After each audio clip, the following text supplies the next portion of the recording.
എനിക്കൊരു ശീലം ഉണ്ടായിരുന്നു പണ്ട്. ഞാനിങ്ങനെ ഹോസ്റ്റലിൽ നിന്ന് അങ്ങനെ വരും, വീക്കെൻഡിൽ എൻ്റെ വീട്ടിലേക്ക് വരും.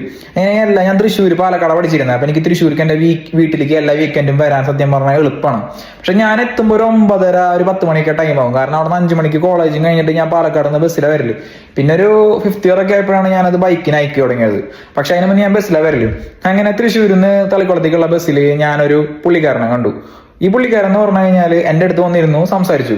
സംസാരം എങ്ങനെയായിരുന്നു വെച്ച് കഴിഞ്ഞാൽ പുള്ളിക്കാരൻ തികഞ്ഞ ഒരു ഹിന്ദു മത വിശ്വാസത്തിന്റെ ഭയങ്കര ഇതാണ്.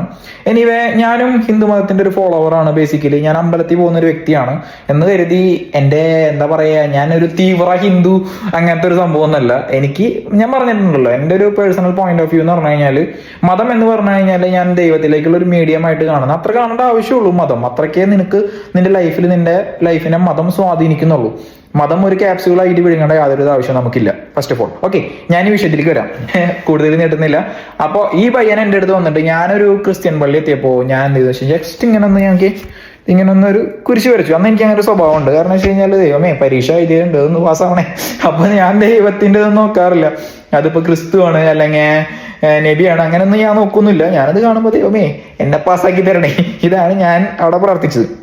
ഈ പുള്ളി ഇത് കണ്ടിട്ട് എൻ്റെ അടുത്ത് പറയണ, നീ ഇപ്പൊ എന്നിട്ട് കാണിച്ചേ എന്തേ, നീ ആരാണെന്ന് നിനക്കറിയോ, നീ ഒരു ഇതാണ്, നീ ഒരു ഇങ്ങനെ ഒരു മതത്തിലുള്ള ഒരാളാണ്, നീ ഇതില് ഭയങ്കരമായിട്ട് എന്താ പറയാ മറ്റു ആളുകളിൽ ഇൻഫ്ലുവൻസ്ഡ് ആവുന്നുണ്ട് എന്നൊക്കെ പറഞ്ഞിട്ട് ഇവൻ അവിടെ ഇരുന്ന് എനിക്കൊരു കോച്ചിങ് ക്ലാസ്. ആക്ച്വലി എന്നെ ഇതിലാരും ഇൻഫ്ലുവൻസ് ആക്കിയതോ അല്ലെങ്കിൽ ഞാനത് ഇതായതോ അല്ല. എനിക്ക് ആ സാധനം കണ്ടു അങ്ങനെ ചെയ്യണം എന്ന് തോന്നി. ബേസിക്കലി ദാറ്റ്സ് മൈ വിഷ്, അല്ലെങ്കിൽ എൻ്റെ പ്രൈവറ്റ് ആയിട്ടുള്ള അല്ലെങ്കിൽ എൻ്റെ പേഴ്സണൽ ആയിട്ടുള്ള ഒരു വില്ലാണ് അത്. ഞാൻ അങ്ങനെ ചെയ്യണം എന്ന് പറഞ്ഞാൽ ഇനി ഞാനത് ചെയ്യും. അതിപ്പോൾ ഞാൻ ചെയ്യാൻ പോകുന്നത് ഇപ്പോൾ ഒരു അമ്പല കമ്മിറ്റിയുടെ ഫ്രണ്ടിലാണെങ്കിലും ചിലപ്പോൾ ഞാനതൊന്ന് ചെയ്യും. അതൊക്കെ എൻ്റെ ഇഷ്ടം, അതിനുള്ള ചങ്കൂറ്റം എനിക്കുണ്ട്. ഓക്കെ, അത് ഞാൻ ചെയ്യും.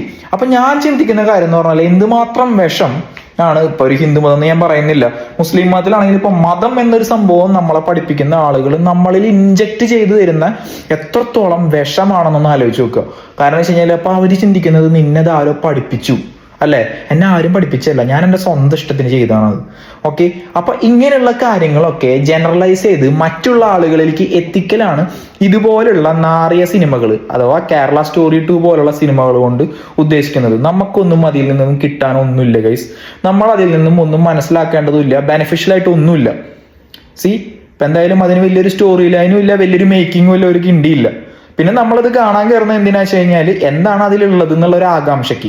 അത് കയറി കണ്ടു കഴിയുമ്പോൾ ചിലപ്പോൾ നമുക്ക് തോന്നും, ശരിയാണ്, നമ്മളിങ്ങനെ ഡിസ്ക്രിമിനേറ്റഡ് ആണ്, അല്ലെങ്കിൽ നമ്മൾ അവരിങ്ങനെ നിർബന്ധിച്ച് ബീഫ് കഴിപ്പിക്കുന്നു, അങ്ങനെ ചെയ്യുന്ന ഒരാൾ അങ്ങനെ ചെയ്യുന്നില്ല.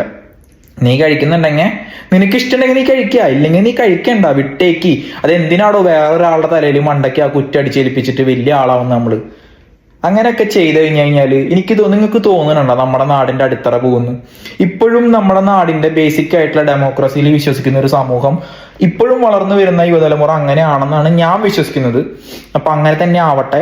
നിങ്ങൾ ഇനി വരുന്ന തലമുറ അല്ലെങ്കിൽ ഇനിയുള്ള യുവജനത ഇങ്ങനെയുള്ള കാര്യങ്ങളൊന്നും ഇൻസ്പയർ ആവാതെ ഇങ്ങനെയുള്ള കാര്യങ്ങളൊക്കെ എന്താണ് നമ്മുടെ ലൈഫിൽ നിന്ന് മാറ്റിക്കളയേണ്ട റബ്ബിഷ് എന്ന് വെച്ച് കഴിഞ്ഞാൽ ആ സാധനം എടുത്ത് മാറ്റിക്കളയാം.